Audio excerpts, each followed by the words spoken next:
Today, we are going to do chapter 46 from the Daily Knowledge Sutras by Gurudev Sri Sri Ravi Shankar Ji, from the book An Intimate Note to the Sincere Seeker, and the chapter's name is Karma.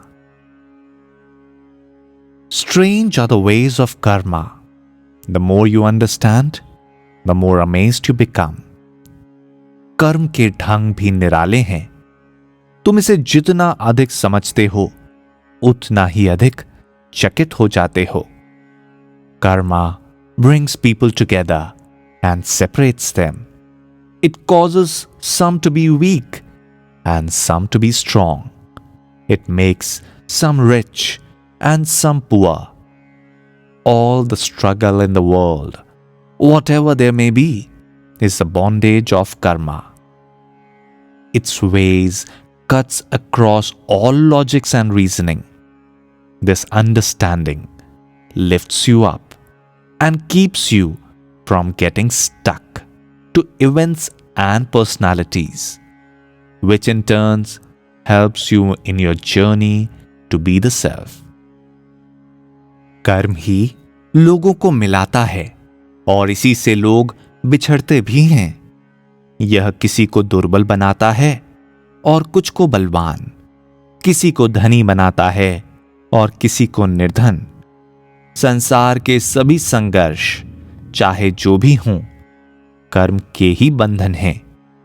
यह सभी तर्क और युक्तियों से परे है. यह ज्ञान तुम्हें घटनाओं और व्यक्तियों में उलझने नहीं देता. अतः यह तुम्हें आत्मा की ओर अग्रसर होने में सहायक है. Question: So a thief can say, "It is my karma to steal"? Gurudev: Yes. And then the police have the karma to catch him too. प्रश्न: तो एक चोर कह सकता है कि चोरी करना उसका कर्म है. श्री श्री: और पुलिस का कर्म है उसे पकड़ना. Only human life has the ability to be free from karma, and only a few thousands aim to be free from it. Karma cannot be eliminated by performing actions. Only grace can burn the bonds of karma. केवल मनुष्य जीवन ही यह योग्यता रखता है कि वह कर्मों से मुक्त हो, और बहुत कम लोग जो कर्मों से मुक्त होना भी चाहते हैं.